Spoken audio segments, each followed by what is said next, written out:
And I don't remember if Talon Menendez was in the residency program at that time. Oh, I know I'm missing somebody. I might think of it. Oh, crap. Anyway, all those guys. Phenomenal. Every one of them. And, you know, this is little old Joplin, Missouri, right? And they have a residency program. At the time, it was internal medicine. There were 3 in my particular class. Ear, nose, and throat. And I think the total of the ear, nose, and throat residents was 5. And then they have an ER residency, which was handy at the time, obviously. And I don't know how many residents that they had in the ER residency program at that time. There may have been, I don't know, there could have been 6 or 7, maybe more than that. So a small group, but a close-knit group, and every one of them sharp as a tack. And I mean, Freeman in Joplin, Missouri, that's the hospital that I still go to for my medical care.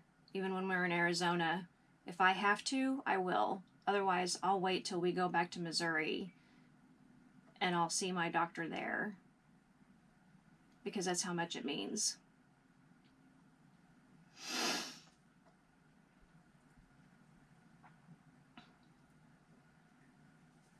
So, to the ENT residents that just went around, thank you guys. I know the people who you helped in that moment, they're gonna remember you, and they're gonna know what I'm talking about. So now I've really lost my train of thought. I got way off the tracks. Oh yeah, how we came to be doing what we're doing. So let's circle back around here. Maybe the weave isn't working so well. I lost my place. I told you 300 times a day. I'm not even kidding. It's not an exact. I have one of these. I have a Carmex in every station, as my husband likes to say, right by the bed. I'm at my chair, my recliner, right there, here in the dinette, right here. So in this small space, we live in an RV. We're full-time RVers, and we do that so that I can be in a climate that works best for me, because we found pretty quickly that dry climates I feel better in, and anything better is better, and we'll take it. Like, it's still not, don't get me wrong, it's still not good, but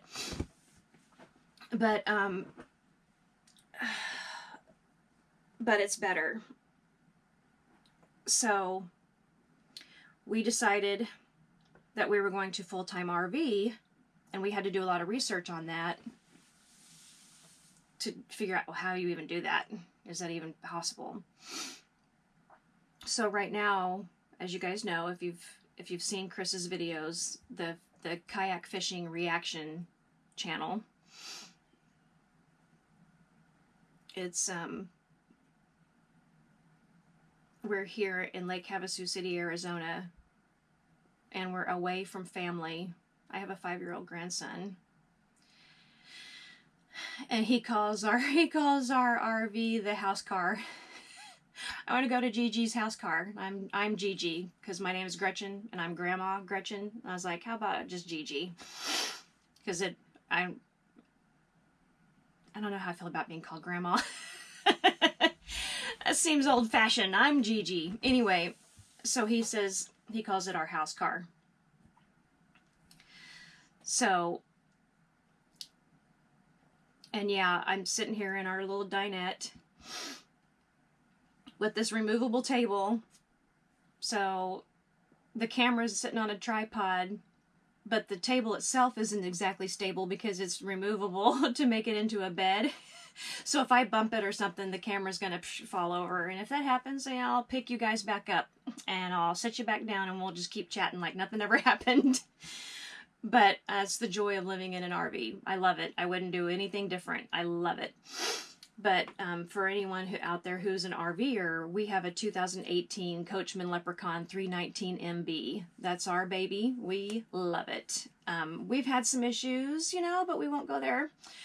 That's when you live in an RV full time, these things weren't made to be lived in full time. They were made for recreational vehicle purposes. But we love it. It works for us. We've made some tweaks to it so that living in it full time does work for us. And it's great. So yeah, if you've never been RVing, rent one and check it out. It is amazing. So we're in Lake Havasu City, Arizona. Right now it's spring break. And so the city is starting to hop. And this is the first year since COVID that there's been what feels like a normal spring break. Okay. During COVID, there were still people that were coming because Arizona was pretty smart in recognizing that we are a state that has outdoors activity and people need to interact with people. It's unhealthy to be inside. So people were coming to Lake Havasu, particularly from California, because here's Arizona, here's the lake, and here's California. Right on the other side of the lake is California. So when Chris gets a fishing license, it is for Arizona and for California because the lake occupies both states. So, and by the way, my shirt, Keep It Real, this is one of my favorite shirts. I don't know the name of this person who has this company, but it's Keep It Real clothing. I wear this shirt all the time, but I love it because, like Chris and I, we're just going to keep it real. We just don't care. We're going to keep it real. I'm going to ugly cry in front of all of you guys. If anybody sees this, if anybody finds this stupid video. Yeah, I ugly cried in front of you. I'm sorry. Sorry, not sorry. And I know I'm assaulting your eyes right now by not having any makeup on. Again, I apologize. I'm not meaning to be aggressive with you, but please don't file any charges against me for assaulting your eyeballs. Anyway, so when you tell someone that you are a full-time RVer, they're like, oh, that's fun. I bet that's a lot of fun. No, it isn't. Because I don't leave the RV very often. I don't sightsee. We're right here in Lake Havasu City, Arizona, which is just 3 hours away from the Grand Canyon and I've never been.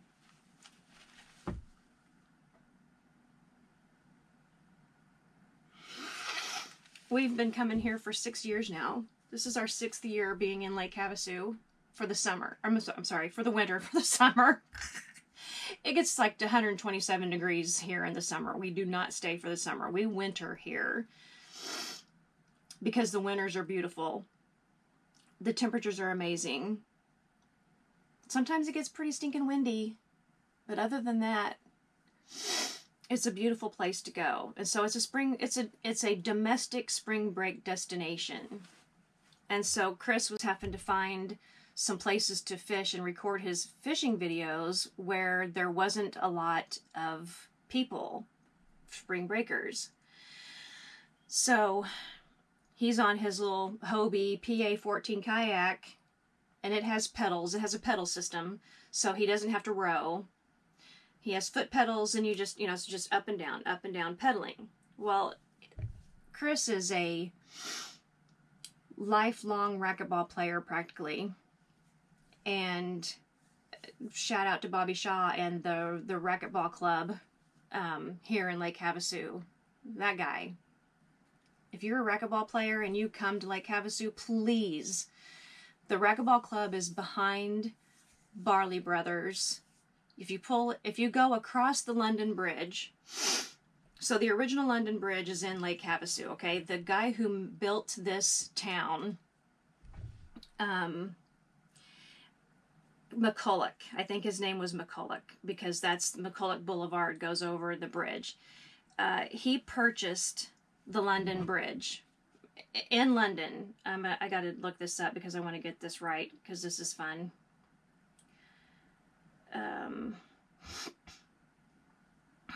We're going to Google this out. Hold on. London Bridge.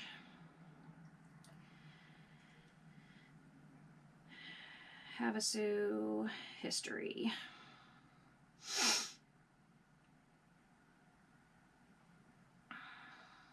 Yeah, Robert McCulloch. So Robert McCulloch, he kind of founded and developed Lake Havasu, which, I mean, brilliant move. You're in the desert, and there's this beautiful lake. Of course, you're going to want to set up shop around there. So, let's see. The London Bridge, which is currently in Lake Havasu City, Arizona, was built in the 1830s. It spanned the River Tame in London, England. In 1968, the bridge was purchased from the City of London by Robert P. McCulloch. McCulloch only had the exterior granite blocks from the original bridge cut and transported to the United States. So he only had the exterior granite blocks brought over. I mean, you couldn't do the whole thing, Robert. I mean, come on. What are you doing? Let's get real. I want to show you guys a picture. I'll just pull up one of my pictures on my phone of the bridge here in Havasu so that people who don't know what the hell we're talking about can see what it looks like now in its current form. Bear with me.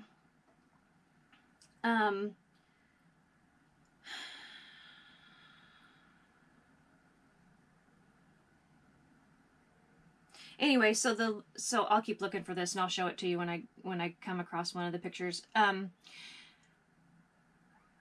So we come to Havasu when we started RVing. No, that's wrong. We came here before we started RVing.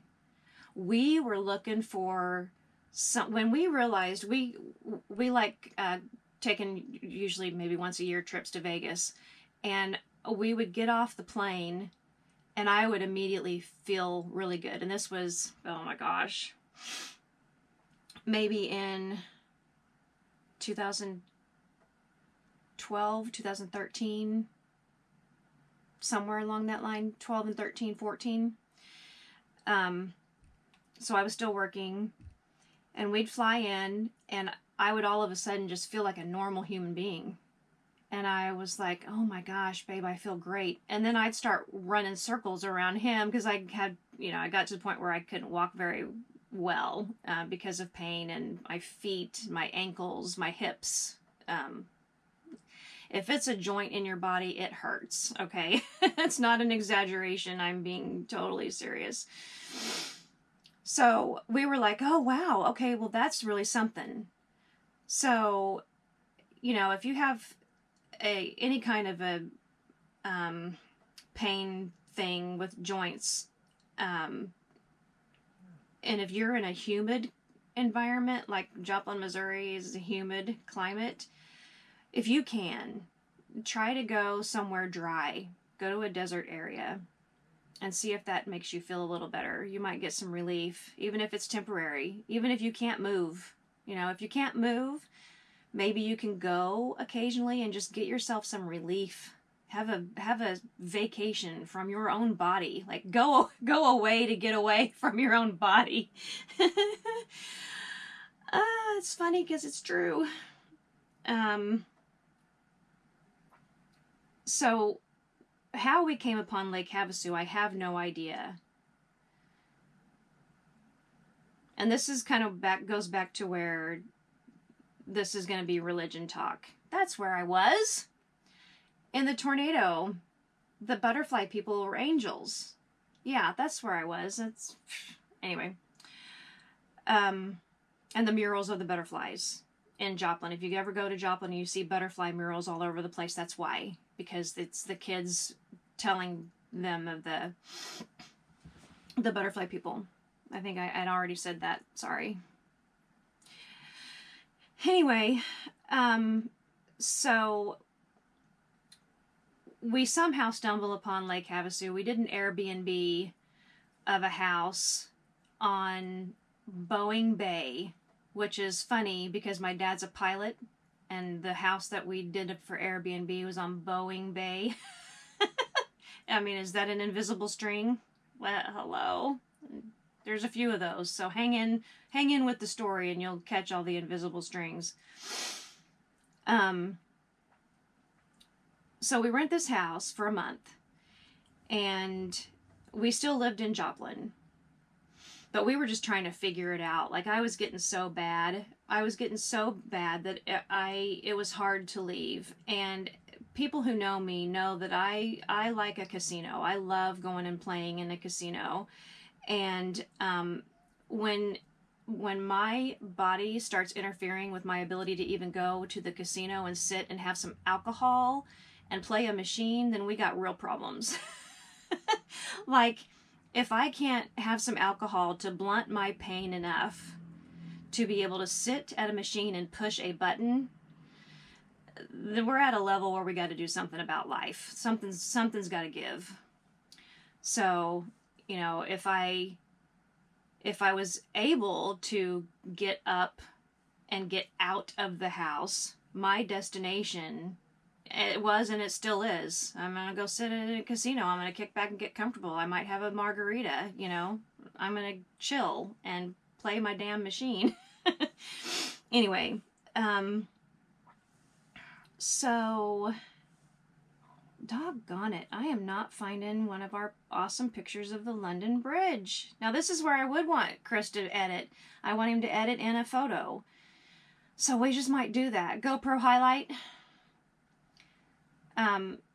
So right there when I marked that, hopefully it picked it up. Hopefully the voice control is on. It might not be on. Crap. If the voice control's not on, it's not going to know to do its job by what I tell it.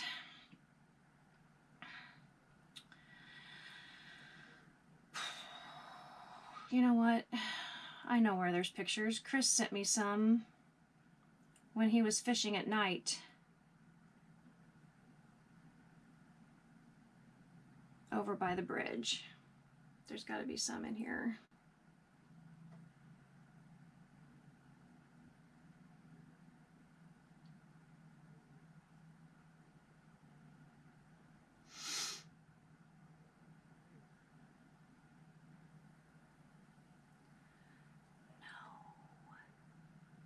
The only one I have is of someone else. It's someone else's picture, so I can't show that. I'll have Chris put in a picture of the London Bridge that is as it sits now here in Lake Havasu, because this is really central to this full story. This video is going to be really, really long. I hope. I'm sorry. I'll try to wrap it up. So, the London Bridge. Ren is from, he is British. He's not from London. He's from Wales. But you don't have to, it's not a bridge too far to say, you know, that connection, the London Bridge and Ren. And then in our RV park, just right over here is London Bridge Road. So we have London Bridge Road. We've got the London Bridge. We've got Ren, who's British. And then here we are trying to figure out what we're going to do with this channel. How do we make this authentic? You know, how do we have people where they're like, oh God, these guys are, Ren is on a rising star, and he is. He is a rising star, and he loves to say, a rising tide lifts all ships. And this young man does not copyright his material, and he doesn't copyright it explicitly so that the YouTube creator channel community can share his work for him. So we are his promoters, and he doesn't have to pay us a dime. He doesn't have to seek us out. He didn't have to hire us. We seek him out. You know, people are seeking him and have been for a while now. But now he has this fire in the booth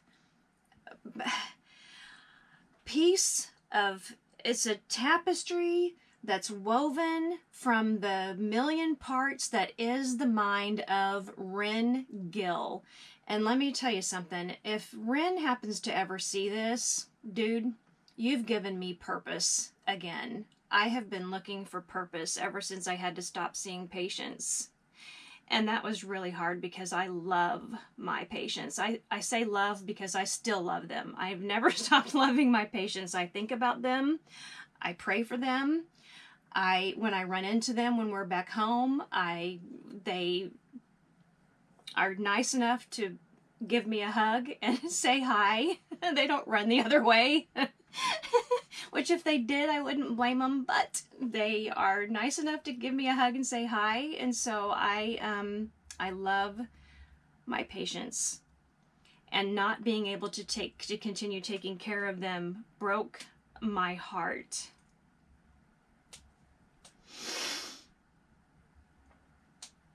And my patients were so wonderful because I couldn't be at work all the time because I was sick and I was getting sicker. My last year of working, I was on an IV treatment for lupus, Benlysta, and my insurance company said they weren't going to pay for it anymore. So I had to go off of it. And it's really expensive. So even though I was a doctor, I mean, I just got out of medical school not too much prior to that. I went to medical school at a late age. I was 31 when I started medical school. It took me a long time to figure out what I wanted to be when I grew up. And that's fine, because I wouldn't be who I am today if I had taken a different path, if I had gone a different course, made different decisions. My parents did not push me to go to college, and I'm glad that they didn't, because if I tried to go to college right out of high school and I wasn't ready. I wasn't focused. I didn't know what I wanted to do with my life. So they allowed me that freedom.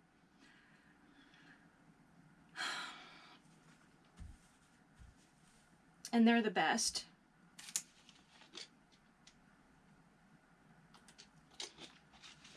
You guys are going to get to see my mom and dad in a video that I'm putting together for Ren's Fire in the Booth. I'm taking my time getting it together and assembling it because we're dissecting these lyrics. My parents are in their 70s, and we're having discussions over Ren's lyrics because he is a madman. He is a sick boy. He is a sick boy. That is the name of his last album. It's so freaking appropriate. If I had to put a penny in a jar for every time that I said, "Damn it, Ren," or "Ren, what are you doing to me?" with these lyrics while I'm trying to dissect them and go through them, because like I said, it's a deep dive, and I'm still connecting the dots. That's one of the lyrics. That's one of the lyrics in the song, "Connect the Dots." I'm still connecting those damn dots. But I'm close.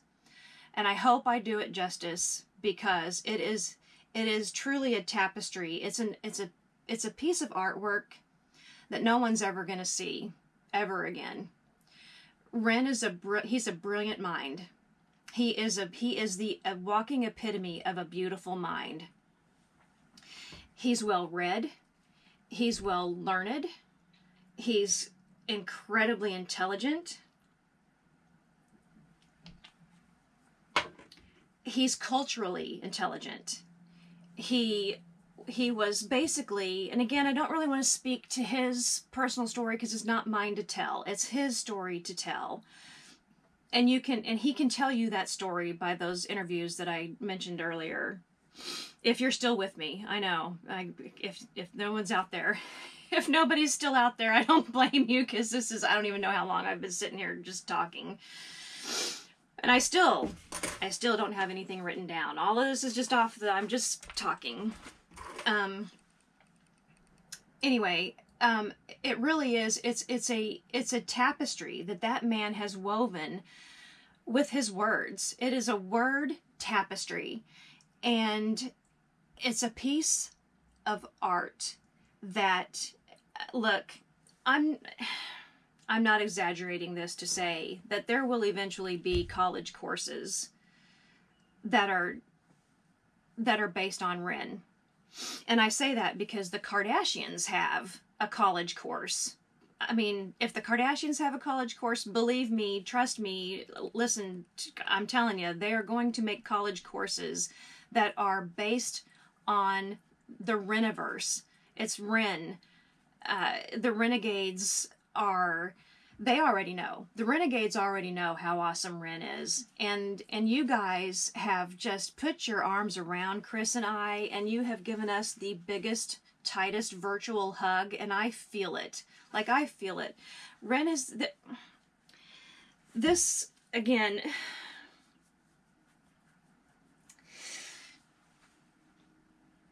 Having to stop working, I didn't know what my life was about anymore. I didn't know what my purpose was. I was so confused. And I'm starting to shake, sorry. It just means so much to me. It means a lot to me. So please don't think that just because we're doing Ren's material because he doesn't copyright and we can make our channel and we can make money. No, we don't care. I mean, obviously you want to make a living. You want to be able to get by day to day, right? But that's not why we're doing it. This deeply, deeply means something to us. I can use my brain.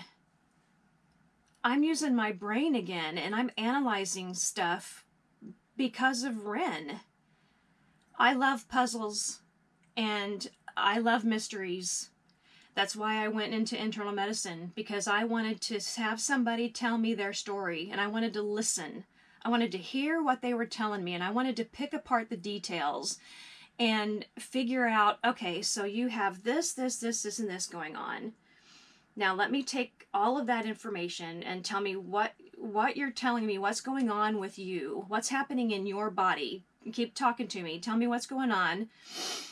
And then I would take that information then, and by the training that was imparted on me by all the amazing doctors at Freeman Health System in Joplin, Missouri, I can't plug them enough. There's too many of them to name, but Dr. Leslie Hamlet, Dr. Sean Hamlet, Dr. Saba Habis, Hamid Ahmed, oh Lord, there's too many. The internal medicine doctors at Freeman Hospital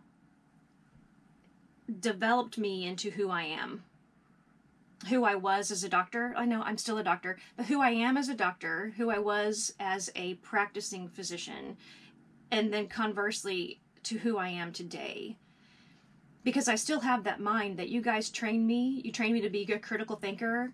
I still am that critical thinker. I just don't have the body that allows me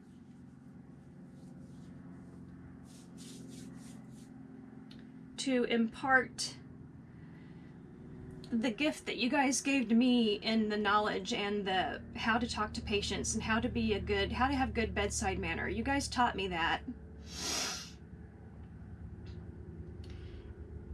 And you know, I went to medical school later because of my own experiences with doctors. I'm like, this is not good enough. This is not okay. You know, and I always knew that, like, I wanted to do something. I wanted a career of some sort, but I didn't really know what it was. I didn't really have direction. And I knew that it would come to me eventually. And it came to me in the form of seeing people I know and love struggle with getting a doctor to help them. I went for a major in biology and a minor in Spanish. I fell one course short of finishing my minor in Spanish, but I got my biology degree. I went straight through, no breaks. I started in January of 2001. Yeah, 2001.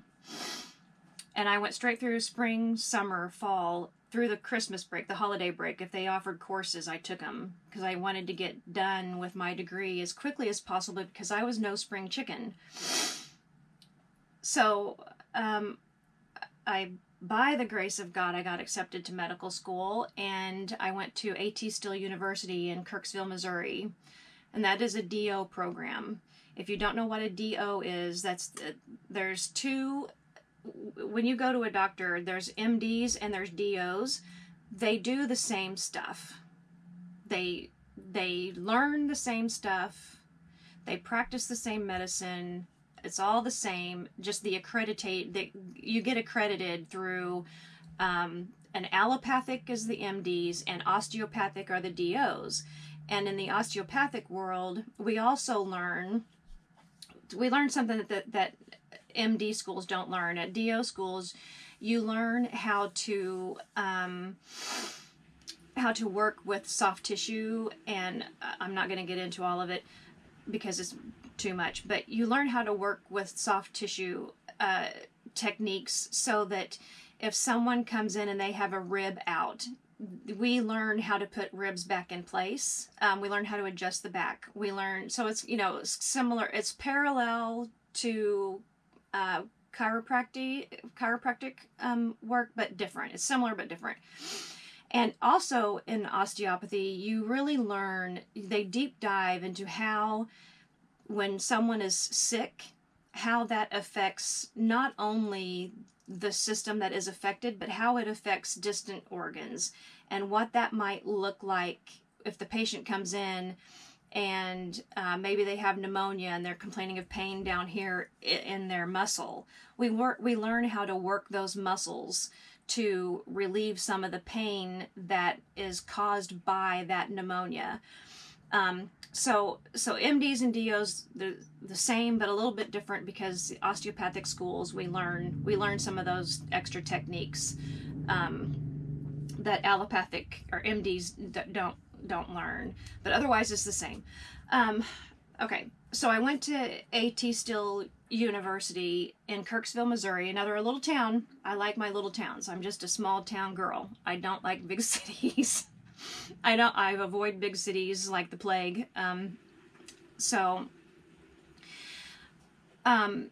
In 2003, the year before I started medical school, I graduated from Missouri Southern in the spring of 2004 from Joplin. And then I was going to be going up to Kirksville to start med school in the fall of 2004. But in 2003, I started getting really, really sick. And I had a lot of pain. And I couldn't figure it out. And I had a pain episode one night that was so bad I was literally screaming. Literally screaming. My parents, it was the middle of the night, my parents had to come stay with the kids so that so my ex-husband could take me to the ER to get some help. And I was finishing my pre-med at Missouri Southern, and I was so self-conscious about going in and complaining about pain because I knew it was going to be a problem. So I go into the ER, and they tried to insinuate that I was a drug seeker. I've never been to an ER for any kind of a pain. No, I shouldn't say I've never, but not within 5 years or so. I hadn't been to an ER for anything. I think the only time I'd been to the hospital was to give birth twice. Otherwise, I didn't have the need to go to a doctor other than my OB-GYN or go to the hospital just to give birth twice. Was it. So for them to insinuate that I was drug seeking, it hurt me deeply. And I popped off a remark saying, and this is It's so pompous to say, but I was just I was irritated. I was like, look, I'm studying pre-med at Missouri Southern. I'm going to go to medical school. So I know, I know what you're thinking, it's not that. I'm really, actually really in pain, and I need something, please. And I'll be honest, I don't remember what they did for me. I think maybe they gave me something in the ER, but I really don't remember. I just don't recall. I obviously blocked it out. But to have that happening to you, and you're desperate for help, and the people that you trust and rely on to take care of you don't do it, man, that's a problem, guys. That's a problem that has to be fixed.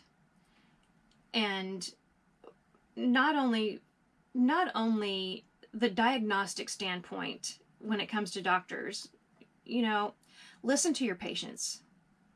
I mean, man, I got that beat into my head during residency and medical school, because it's the bare minimum that you can do as a doctor. You take the Hippocratic Oath. Listen to your patients. They're telling you the story. They are telling you what's wrong with them. You just have to listen, and you have to care enough to listen. I know you're busy, right? I mean, this country's healthcare system is bonkers, and everybody's busy, and I get that. But man, just sit for a moment with this person who has come to you in their time of need and hear them out. And then use your brain to take what they're telling you and then make that list. Make that differential diagnosis list, guys, and then sort it out. Maybe think outside of the box. If you try something with a patient and it doesn't work, don't be so stubborn to be like, oh, I'm the doctor, I know what I'm talking about. You're crazy. This isn't what it is. Stop Googling stuff. No, people Google. You Google that shit up. You look stuff up. You be your own advocate. There's no one who's going to stand up for you better than you. So Google stuff. Educate yourself. Don't let somebody tell you, oh, were you on Dr. Google? You shouldn't do that. No, they're wrong. You need to be Dr. Googling, all right? I give you permission.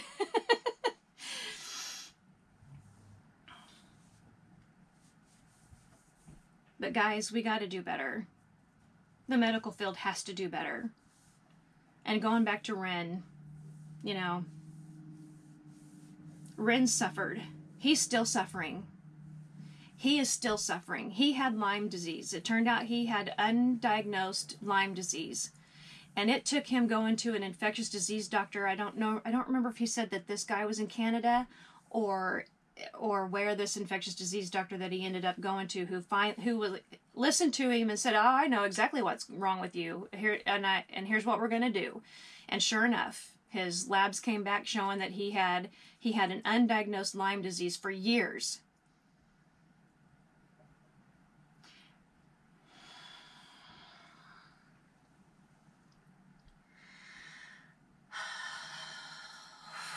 I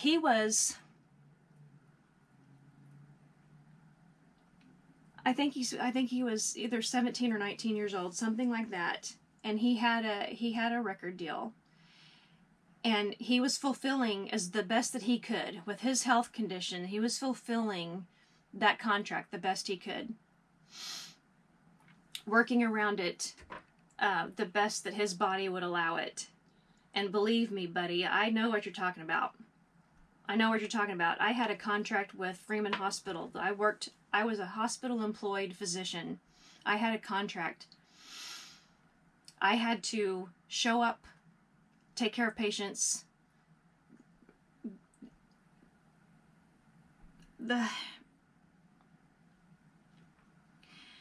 You're contractually obligated. And if you don't, then you're breaching your contract. So he went through, finished out that contract, and then he just didn't renew it.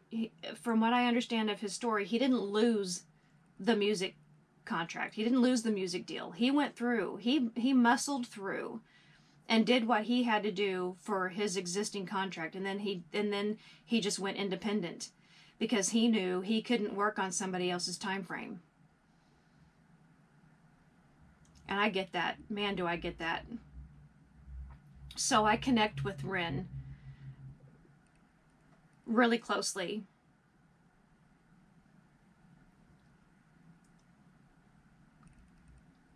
He's still dealing with the side effects from having long-term undiagnosed and untreated Lyme disease.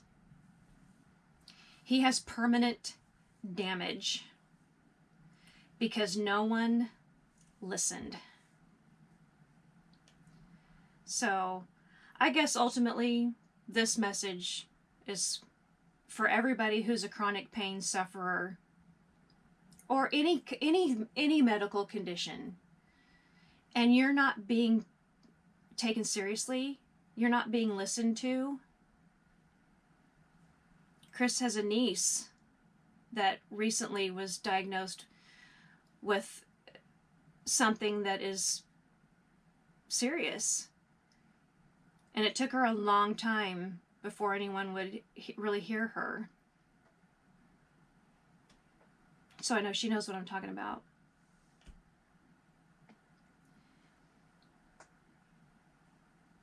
So this message is for the people who are in that situation. I hear you, I see you, and boy do I understand. I get it. And as a doctor, the medical community has got to do better. We have to, I mean, if it takes going back, scratching the whole thing of how we teach our medical students how to approach patients, because we learn that. You have to go through testing to see how your clinical skills are. How's your examination skills? How are your skills with getting the subjective history from the patient? What's their story? And then it's your job to get the objective information, do the exam. And look at labs, look at radiology, put the picture together. Guys, let's do better as a medical field, please. There's too many people. I mean, this is, what the hell is today? Today is Sunday, March 23rd. I think we put my video out. It hasn't even been a week. And I can't tell you how many people they watch my video and they're like, I have a neighbor, or my daughter had this, or I am going through this. My husband went through this. My wife went through this. Stories galore. And it's good for them to know that there's somebody, there's somebody out there that gets it. Unfortunately, I happen to be that somebody because I have to deal with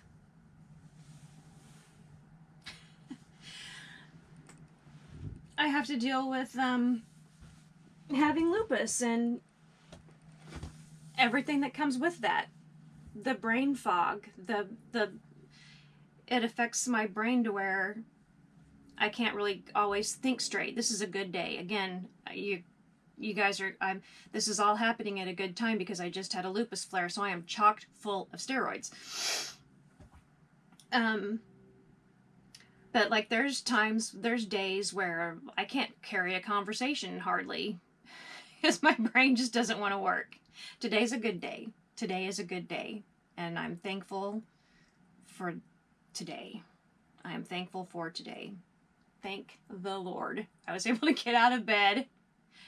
I was able to get out of bed and brush my teeth on my own. do this to my hair and be like, I just don't care. Throw some moisturizer on my face because it's dry out here in the desert. And I was able to get my stuff situated over here, which I haven't needed. I haven't needed any of this stuff, so that's good. It's the prednisone still doing its job. And Tylenol, and ibuprofen, and all my other meds.